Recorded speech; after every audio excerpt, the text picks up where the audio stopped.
ಮಹತ್ವದ ಒಂದು ಸಾಕ್ಷಿ ಸಿಕ್ಕಿದೆ. ಸೊ ಅದಕ್ಕೆ ಯಾವುದೇ ರೀತಿಯಲ್ಲಿ ಹಾನಿ ಆಗದ ರೀತಿ ಅದನ್ನ ಮೇಲಕ್ಕೆತ್ತಬೇಕು. ಆ ಪ್ರಕ್ರಿಯೆ ಯಾವ ತರ ಸಾಗ್ತಾ ಇದೆ ಗಂಗಾಧರ್? ಈಗ ಪ್ರತಿಯೊಂದು ಕೂಡ ಅದೇ ಈಗ ಜೆಸಿಪಿ ಏನ್ ಬಳಸಿದ್ರು, ಜೆಸಿಪಿ ಇಂದ ಮಣ್ಣನ್ನ ತೆಗೆಯುವಾಗ ಅದು ಅವಶೇಷದ ಕೆಲವೊಂದಷ್ಟು ಹೊರಗಡೆ ಮೇಲೆ ಕಾಣಿಸ್ಕೊಂಡಿದೆ. ಕೂಡಲೇ ಜೆಸಿಪಿಯನ್ನ ಹಿಂದಕ್ಕೆ ತೆಗೆದುಕೊಂಡಿದ್ದಾರೆ. ಈಗ 15 ಮಂದಿ ಕೂಲಿ ಕಾರ್ಮಿಕರು ಕೂಡ ಇರುವಂತದ್ದು. ಈಗ 15 ಮಂದಿ ಕೂಲಿ ಕಾರ್ಮಿಕರು ಅವರ ಮೂಲಕವಾಗಿ ಬಳಸುವಂತ ಕೆಲಸವನ್ನ ಮಾಡ್ಕೊಳ್ತಾ ಇದ್ದಾರೆ. ಈಗ ಏನೊಂದು ಪ್ರತಿಯೊಂದು ವಸ್ತುವನ್ನ ಮೇಲಕ್ಕೆ ತೆಗೆದುಕೊಳ್ಳುವಂತ ಕೆಲಸವನ್ನ ಈಗ ಅವ್ರು ಮಾಡ್ತಾ ಇರುವಂತದ್ದು. ಈಗ ಅದು ಮುಂದುವರೆದ ಭಾಗವಾಗಿ ಪ್ರತಿಯೊಂದನ್ನು ಕೂಡ ಆ ಕವರ್ಸ್ ಏನ್ ಅವ್ರು ತಂದಿರ್ತಾರೆ, ಮೆಡಿಕಲ್ ಒಂದು ಬ್ಯಾಗ್ಸ್ ಆಗಿರ್ಬೋದು, ಅವ್ರದ್ದು ಏನ್ ತಂದಿರ್ತಾರೆ FSL ಟೀಮ್, ಅವರು ಅದರಲ್ಲೇ ಹಾಕೊಂಡು ನಂತರ ಮುಂದುವರೆದ ಭಾಗವಾಗಿ ಅವರು ಇನ್ವೆಸ್ಟಿಗೇಷನ್ ಅನ್ನ ಪ್ರೊಸೆಸ್ ಮಾಡುವಂತದ್ದು. ಅದನ್ನ FSL ಟೀಮ್ ಅವರೇ ಖುದ್ದಾಗಿ ಮಹಜರು ಮಾಡಿ ಯಾವ್ಯಾವ ಅವಶೇಷಗಳು ಏನೇನು ಸಿಕ್ಕಿದೆ, ಈಗ ಇನ್ನು ಸ್ಪಷ್ಟವಾಗಿ ಗೊತ್ತಾಗಬೇಕಾಗಿದೆ. ತಲೆಬುಡೆ ಸಿಕ್ಕಿದೆಯಾ ಅಥವಾ ಕೈಕಾಲುಗಳು ಸಿಕ್ಕಿದೆಯಾ, ಯಾವ ಎಲುಬಿನ ಅಂಶಗಳು ಅಲ್ಲಿ ಸಿಕ್ಕಿದೆ ಅನ್ನೋದ್ರ ಬಗ್ಗೆ ಇನ್ನಷ್ಟು ಬಗ್ಗೆ ಕ್ಲಾರಿಟಿ ಸಿಗ್ಬೇಕಾಗಿದೆ. ಅದ್ರ ಅವಶೇಷಗಳು ಪತ್ತೆ ಆಗಿರುವಂತ ಬಗ್ಗೆ ಮಾಹಿತಿ ಸಿಕ್ಕಿರುವಂತದ್ದು. ಈಗ ಅದನ್ನೆಲ್ಲ ಸಂಗ್ರಹ ಮಾಡಿ FSL ಟೀಮ್ಗೆ ಅವ್ರು ತೆಗೆದುಕೊಳ್ಳಬೇಕಾಗಿರುವಂತದ್ದು. ಶಮಿತಾ ಶೆಟ್ಟಿ. ಫೈನ್. ಪೊಲೀಸ್ ಅಧಿಕಾರಿಗಳು ಕೆಲವೊಬ್ರು ಈ ಪ್ರಕರಣವನ್ನ ಬಹಳ ಕುತೂಹಲದಿಂದ ಅವರು ನೋಡ್ತಾ ಇದ್ದಾರೆ. ಅವ್ರು ಹೇಳ್ತಾ ಇರೋದು ಅಂದ್ರೆ ಈಗ SIT ಟೀಮ್ ಏನ್ ಫಾರ್ಮ್ ಮಾಡಿದ್ದಾರೆ, ಬರೀ ಅಲ್ಲಿ ಗುಂಡಿ ಹೂಳೋ ಜಾಗಕ್ಕೆ ಎಲ್ಲರೂ ಹೋಗ್ತಾ ಇಲ್ಲ, ಒಂದೊಂದು ಟೀಮ್ ಅಂತ ಮಾಡ್ಕೊಂಡು ಅವರೇನೆ ಸೊ ಒಂದೊಂದು ಟೀಮಿಗೆ ಒಂದೊಂದು ಜವಾಬ್ದಾರಿ ಅಂತ ಹಂಚಿಕೆ ಮಾಡಿದ್ದಾರೆ. ನಮಗೆ ಕಾಣಿಸುವಂಥದ್ದು ಇರ್ಬೋದು, ಬಟ್ ಒಳಗೆ ಗೌಪ್ಯವಾಗಿ ಒಂದಿಷ್ಟು ವಿಚಾರಣೆಗಳು ಆಗ್ತಿದೆ ಅಂತ ಏನು ಮಾಹಿತಿ ಕೊಡ್ತಾ ಇದ್ರು ಗಂಗಾಧರ್. ಈಗ ಮಹತ್ವದ ಸಾಕ್ಷಿ ಒಂದು ಸಿಕ್ಕಿರೋದ್ರಿಂದ ಆ ಅನಾಮಿಕ ದೂರುದಾರ ಹೇಳಿರುವಂತ ವ್ಯಕ್ತಿಗಳ ವಿಚಾರಣೆ ಎಷ್ಟು ಪ್ರಾಮುಖ್ಯತೆ ಪಡ್ಕೊಳ್ಳುತ್ತೆ ಈ ಹಂತದಲ್ಲಿ?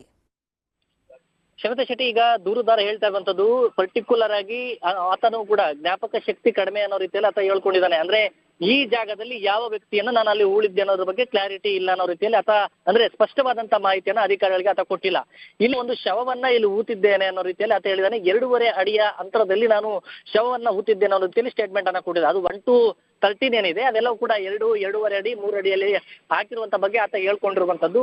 ಈಗ ಆ ವಿಚಾರಕ್ಕೆ ಸಂಬಂಧಪಟ್ಟಂತೆ ಇನ್ವೆಸ್ಟಿಗೇಷನ್ ಪ್ರೊಸೆಸ್ ಏನಿದೆ ಅದೆಲ್ಲವೂ ಕೂಡ ಮಾಡ್ಕೊಳ್ಬೇಕಾಗುತ್ತೆ. ನಂತರ ಈಗ ಅಂದ್ರೆ ಏನು ಪ್ರಮುಖವಾಗಿ ಅಲ್ಲಿ ಈಗ ಸಿಗುತ್ತೆ ಅಂದ್ರೆ ಎವಿಡೆನ್ಸ್ ಅಂದ್ರೆ ಕಳೆಬರ ಅವಶೇಷಗಳೇನು ಸಿಗುತ್ತೆ ಅದರದ್ದು ಆತನಿಗೆ ಮತ್ತೊಂದೇ ಎಂಕ್ವೈರಿಯನ್ನ ಮಾಡ್ತಾರೆ. ಯಾಕಂದ್ರೆ ಆತ ನೆನ್ನೆಯೂ ಕೂಡ ಸುಮಾರು ಅರ್ಧ ಗಂಟೆ ಹೆಚ್ಚು ಕಾಲ ಅಧಿಕಾರಿಗಳು ಎಂಕ್ವೈರಿಯನ್ನ ಮಾಡಿದ್ದಾರೆ. ಎಂಕ್ವೈರಿ ಮಾಡಿದಂತ ಸಂದರ್ಭದಲ್ಲಿ ಇಲ್ಲ ನಾನು ಅಲ್ಲಿ ಊತಿದ್ದೆ, ಈಗ ಅದು ಮಹಿಳೆಯದ ಅಂತೇಳಿ ಪ್ರಾಥಮಿಕವಾಗಿ ಆತ ಹೇಳ್ಬಹುದು, ಒಂದು ಅಂದಾಜಿನ ಪ್ರಕಾರವಾಗಿ ಹೇಳ್ಬಹುದು. ಆದ್ರೆ ಯಾವುದೇ ಕಾರಣಕ್ಕೂ ಕೂಡ ಅದನ್ನ ಅಧಿಕೃತವಾಗಿ ತೆಗೆದುಕೊಳ್ಳೋದಕ್ಕಾಗೋದಿಲ್ಲ. ಅವರು DNA ರಿಪೋರ್ಟ್ ಬಂದಂತ ಬಳಿಕ ಅಷ್ಟೇ ಆ ಬಗ್ಗೆ ಒಂದು ಕ್ಲಾರಿಟಿ ಸಿಗಲಿದೆ. ಶಮಿತಾ ಶೆಟ್ಟಿ.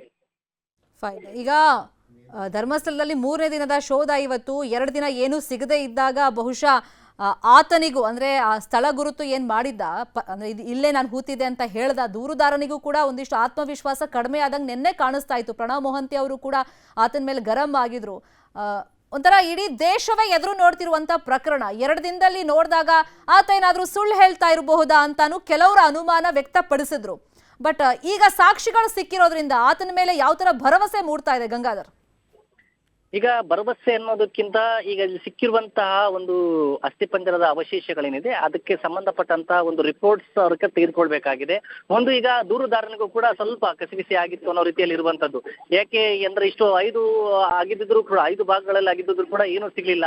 ಮತ್ತೆ ತನಿಖಾಧಿಕಾರಿಗಳು ಕೂಡ ಅಲ್ಲಿ ಇನ್ವೆಸ್ಟಿಗೇಷನ್ ಮಾಡ್ತಾ ಇಷ್ಟೆಲ್ಲ ಮಾಡಿದ್ರು ಸಹ ಏನೂ ಸಿಗ್ತಲ್ವಲ್ಲ. ಸ್ಪಷ್ಟವಾಗಿ ಎಲ್ಲಿ ಊತಿದ್ದ ಹೇಳು ಅನ್ನೋ ರೀತಿಯಲ್ಲಿ ಅವರು ಕೇಳಿದ್ರು. ಸ್ವಲ್ಪ ಅನುಮಾನದ ರೀತಿಯಲ್ಲಿ ಆತ ಕೂಡ ಉತ್ತರವನ್ನ ಕೊಡ್ತಾ ಇರುವಂತದ್ ಬಗ್ಗೆ ಮಾಹಿತಿ ಇತ್ತು. ಈಗ ಈ ಒಂದು ಕಳೆಬರಹ ಅಂದ್ರೆ ಅವಶೇಷಗಳೇನು ಸಿಕ್ಕಿದೆ, ಅಸ್ಥಿಪಂಜರದ ಅವಶೇಷಗಳನ್ನು ಸಿಕ್ಕಿದೆ, ಆ ಮೂಲಕವಾಗಿ ಅದ್ರ ಬಗ್ಗೆ ಒಂದು ಸ್ವಲ್ಪ ಆತ್ಮಸ್ಥೈರ್ಯ ದೂರುದಾರನಿಗೆ ಬಂದಿರಬಹುದು. ಆ ಮೂಲಕವಾಗಿ ಹೌದು ನೋಡಿ ನಾನು ಹೇಳಿರುವಂತ ರೀತಿಯಲ್ಲಿ ಅಸ್ಥಿಪಂಜರ ಸಿಕ್ಕಿದೆ, ಉಳಿದ ರೀತಿಯಲ್ಲೂ ಕೂಡ ಇದೇ ರೀತಿಯಾಗಿ ನೀವು ಮಾಡಬೇಕು ಅನ್ನೋ ರೀತಿಯಲ್ಲಿ ಆತ ರೆಸ್ಪಾನ್ಸ್ ಆಗಿರ್ಬೋದು. ಈ ಮೂಲಕವಾಗಿ ಈ ಪ್ರಕರಣಕ್ಕೆ ಒಂದು ಮಹತ್ವದ ಒಂದು ಟ್ವಿಸ್ಟ್ ಅಂತ ನಾವೇನ್ ಹೇಳ್ತೀವಿ, ಬೇರೆ ಆಯಾಮವನ್ನೇ ಈಗ ಪಡ್ಕೊಂಡಿದೆ. ನೋಡ್ಬೇಕಾಗುತ್ತೆ ಈಗ ಅಸ್ಥಿಪಂಜರದ ಅವಶೇಷಗಳ ಅಸಲಿ ಒಂದು ಯಾರೋ ಯಾವ ವಯಸ್ಸು ಏನು DNA ಯಾವ ತರ ಮ್ಯಾಚ್ ಆಗುತ್ತೆ ಅನ್ನೋದ್ರ ಬಗ್ಗೆ ಎಲ್ಲ ಕೂಡ ನೋಡ್ಕೊಂಡಾಗ ಟೆಕ್ನಿಕಲ್ ಆಗಿರ್ಬೋದು ಅಥವಾ ಸೈಂಟಿಫಿಕ್ ಆಗಿ ಅವರೊಂದು ರಿಪೋರ್ಟ್ ಬರಬೇಕಂತ ಬಂದಂತ ತಂತ್ರ ಆ ಬಗ್ಗೆ ಕ್ಲಾರಿಟಿ ಅದ್ರ ಬಗ್ಗೆ ಸಿಗುವಂತದ್ದು. ಈಗ ಬಹುತೇಕವಾಗಿ ಅದು 6ನೇದು ಮುಕ್ತಾಯ ಆಗಿದೆ. ಅದನ್ನ ಸಂಗ್ರಹ ಮಾಡ್ಕೊಳ್ಳೋದಕ್ಕೆ ಇನ್ನೊಂದು ಅರ್ಧ ಗಂಟೆ ಅದನ್ನ ಫಿನಿಶಿಂಗ್ ಮಾಡ್ಕೊಂತಾರೆ. ನಂತರ 7ನೇದಕ್ಕೆ ಅವರು ಉತ್ಖನನ ಕಾರ್ಯಕ್ಕೆ ಮುಂದಾಗುವಂತದ್ದು. ಶಮಿತಾ ಶೆಟ್ಟಿ. ಫೈನ್. ಈಗ ಒಂದು ಮೂಳೆ ಸಿಕ್ಕರೂ ಸಾಕು, FSL ತಜ್ಞರು ಕೂಡ ಹೇಳ್ತಾ ಇದ್ರು ಅದು ಪ್ರಾಣಿದೋ ಮನುಷ್ಯಂದೋ ಅದು ಫರ್ದರ್ ಇನ್ವೆಸ್ಟಿಗೇಷನ್ ಆಗುತ್ತೆ, ಅದಕ್ಕೆ ರಿಪೋರ್ಟ್ ಎಲ್ಲ ಬರಬೇಕಾಗತ್ತೆ. ಆದರೆ ಈತ ಹೇಳಿರೋದ್ರಿಂದ ಅದೇ ಜಾಗದಲ್ಲಿ ಒಂದು ಸಾಕ್ಷಿನೂ ಸಿಕ್ಕಿರೋದ್ರಿಂದ ತನಿಖೆಯ ಹಂತಗಳನ್ನು ನಾವು ನೋಡ್ತಾ ಹೋಗೋಣ ಗಂಗಾಧರ್. ಆ ಮಧ್ಯದಲ್ಲಿ ಇವಾಗ ಆ ಭಾಗದಲ್ಲಿ ಸ್ಮಶಾನನೇ ಇರಲಿಲ್ಲ, ಅದಕ್ಕೂ ಮುಂಚೆ ಆ ಭಾಗದಲ್ಲಿ ಹೂತಿರ್ಬೋದು, ಹೆಣಗಳನ್ನ ಸಿಕ್ಕರೂ ಸಿಗಬಹುದು ಅನ್ನೋ ವಾದಗಳ ಮಧ್ಯೆ ಕಂದಾಯ ಇಲಾಖೆಗೆ ಸಂಬಂಧಪಟ್ಟಿದ್ದ ಭೂಮಿ ಬೇರೆ ಇರುತ್ತೆ. ಅರಣ್ಯ ವ್ಯಾಪ್ತಿಯಲ್ಲಿ ಈಗ ಈ ಹೆಣಗಳನ್ನ ಹೂತಿದ್ದೆ ಅಂತ ಹೇಳಿರೋದಕ್ಕೆ ಪುಷ್ಟಿ ಕೊಡುವಂತೆ ಈಗ ಒಂದು ಸಾಕ್ಷಿ ಸಿಕ್ಕಿರೋದ್ರಿಂದ ಈ ರೀತಿ ಏನು ಅನಾಚಾರಗಳು ಅಥವಾ ಕ್ರೈಮ್ ಆ ಭಾಗದಲ್ಲಿ ನಡೆದಿದೆ ಅನ್ನುವಂತ ಒಂದು ಚರ್ಚೆಗಳಿಗೆ ಎಷ್ಟು ಪುಷ್ಟಿ ಕೊಟ್ಟಂಗಾಗತ್ತೆ ಈ ಸಾಕ್ಷಿ? ಎಸ್, ಖಂಡಿತವಾಗಿಯೂ ಕೂಡ ಶ್ರೀಮತಿ ಶೆಟ್ಟಿ, ಅದೇ ನೀವು ಹೇಳಿದ್ದು ಅದ್ರ ಬಗ್ಗೆ ಸಾಕಷ್ಟು ಪರ ವಿರೋಧದ ವಿಚಾರಗಳು ಕೂಡ ಸೋಷಿಯಲ್ ಮೀಡಿಯಾಗಳಲ್ಲಾಗಿರ್ಬೋದು ಎಲ್ಲ ಕಡೆ ಚರ್ಚೆಗಳಾಗ್ತಾ ಇರುವಂತದ್ದು. ಈಗ ಇದರ ಹಿನ್ನೆಲೆಯನ್ನು ನೋಡೋದಾದ್ರೆ ಧರ್ಮಸ್ಥಳದಲ್ಲಿ ರುದ್ರಭೂಮಿ 2000 ಇಸವಿಯಲ್ಲಿ ಆಗಿರುವಂತ ಬಗ್ಗೆ, ಅಂದ್ರೆ 25 ವರ್ಷಗಳ ಹಿಂದೆ ಅಷ್ಟೇ ಇಲ್ಲಿ ರುದ್ರಭೂಮಿ ಆಗಿರುವಂತ ಬಗ್ಗೆ ಮಾಹಿತಿ ಇದೆ. ಆದ್ರೆ ಅದಕ್ಕೂ ಮೊದಲು ಈ ಜಾಗಗಳಲ್ಲಿ ರುದ್ರಭೂಮಿ ಇರಲಿಲ್ಲ. ಮತ್ತೊಂದ್ ಕಡೆ ಇಲ್ಲಿ ಅನಾಮಧೇಯವಾಗಿ ಇಲ್ಲಿ ಬರುವಂತರು ಅಂದ್ರೆ ಪ್ರವಾಸಿಗರಾಗಿರ್ಬೋದು, ಅಂದ್ರೆ ಯಾತ್ರೆಗೆ ಬರ್ತಾ ಇರುವಂತ ಭಕ್ತಾದಿಗಳಾಗಿರ್ಬೋದು, ಕೆಲವರು ವಯೋವೃದ್ಧರಾಗಿರ್ಬೋದು, ಭಿಕ್ಷುಕರಾಗಿರ್ಬೋದು, ಯಾರೋ ಒಬ್ರು ಅಲ್ಲಿ ಮೃತಪಟ್ಟಂತಹ ಸಂದರ್ಭದಲ್ಲಿ ಗ್ರಾಮ ಪಂಚಾಯತಿ ಕಡೆಯಿಂದ ಅಲ್ಲಿ ಊಟುವಂತ ಕೆಲಸವನ್ನ ಅಲ್ಲಿ ಯಾರೋ ಸಿಬ್ಬಂದಿಗಳು ಮಾಡ್ತಾ ಇದ್ರು. ಆಗ ಪೊಲೀಸ್ ಒಂದು ಟೀಮ್ ಆಗಿರ್ಬೋದು, ಪೊಲೀಸ್ ಎಂಕ್ವೈರಿ ಮಾಡುವಂತ ವಿಚಾರಕ್ಕೆ ತನಿಖಾ ತಂಡಕ್ಕೆ ಸಂಬಂಧಪಟ್ಟಂತೆ ಅವರು ಅಲ್ಲೇ ಯಾರೋ ಒಬ್ರಿಗೆ ಹೇಳಿ ಅಲ್ಲೇ ಅದು ಏನೋ ಅನಾಮಧೇಯ ವ್ಯಕ್ತಿ ಯಾರು ಅದಕ್ಕೆ ಹಿಂದೆ ಮುಂದೆ ಯಾರು ಇಲ್ಲ ಅಲ್ಲೆಲ್ಲಾದ್ರೂ ಊತ್ರಿ ಅಂತ ಅಂದಾಗ ನೇತ್ರಾವತಿಯ ದಡೆ ಭಾಗದಲ್ಲಿ ಅದು ಊತುವಂತ ಕೆಲಸಗಳು ಆಗ್ತಾ ಇತ್ತು ಅಂತ ಕೆಲವರು ಹೇಳ್ತಾ ಇರುವಂತದ್ದು. ಆದ್ರೆ ಈ ವಿಚಾರಕ್ಕೆ ಸಂಬಂಧಪಟ್ಟಂತೆ ಕೆಲವರೆಲ್ಲ ಹೇಳ್ತಾ ಇದ್ದಾರೆ ನೇತ್ರಾವತಿ ದಡದಲ್ಲಿ ಇಲ್ಲಿ ಖಾಲಿ ಜಾಗ ಸಿಗುತ್ತೆ, ಅಲ್ಲೇ ಒಂದ್ ಸ್ವಲ್ಪ ಅಗ್ದುಬಿಟ್ಟು ಅಲ್ಲೇ ಅವರು ತೂತಾಗ್ತಾ ಇದ್ರು. ಆಗ ರುದ್ರಭೂಮಿ ಜಾಗ ಅದು ಕಂದಾಯ ಇಲಾಖೆಗೆ ಸಂಬಂಧಪಟ್ಟಂತ ಪ್ರಾಪರ್ಟಿ ಏನಿತ್ತು ಅದೆಲ್ಲವೂ ಕೂಡ ಇರ್ಲಿಲ್ಲ. ಆ ಸಂದರ್ಭದಲ್ಲಿ ಆಗ ಆಗ್ತಾ ಇದ್ರು, ಅಲ್ಲೇ ಊಟ ಎಲ್ಲೋ ಸಿಕ್ಕಿದ ಕಡೆ ಹಾಕ್ತಾ ಇದ್ರು ಅಂತೇಳಿ ಈಗ ಆ ವಿಚಾರಗಳು ಕೂಡ ಈಗ ಸಾಕಷ್ಟು ಕೇಳಿ ಬರ್ತಾ ಇದೆ. ಆದ್ರೆ ಇದರ ಈ ಬಗ್ಗೆಯೂ ಕೂಡ SIT ಅಧಿಕಾರಿಗಳು ಆ ಬಗ್ಗೆ ಅಂಶವನ್ನ ಕೂಡ ತೆಗೆದುಕೊಂಡಿದ್ದಾರೆ. ರುದ್ರಭೂಮಿ ಯಾವಾಗ ಆಯ್ತು, ಇಲ್ಲಿ ಆ ರುದ್ರಭೂಮಿ ಆದಂತ ಸಂದರ್ಭ ಅದಕ್ಕೂ ಮೊದಲು ಇಲ್ಲಿ ಅನಾಮಧೇಯವಾಗಿ ಎಷ್ಟು ಇದು ಪ್ರಕರಣಕ್ಕೆ ಸಂಬಂಧಪಟ್ಟಂತೆ ಏನೆಲ್ಲ ಮಾಡ್ಕೊಂಡಿದ್ದಾರೆ ಅನ್ನೋದ್ರ ಬಗ್ಗೆ ಕೂಡ ಕಂದಾಯ ಅಧಿಕಾರಿಗಳ ಬಗ್ಗೆ ಅವರು ಕೂಡ ಮಾಹಿತಿಯನ್ನ ಪಡ್ಕೊಂಡಿದ್ದಾರೆ.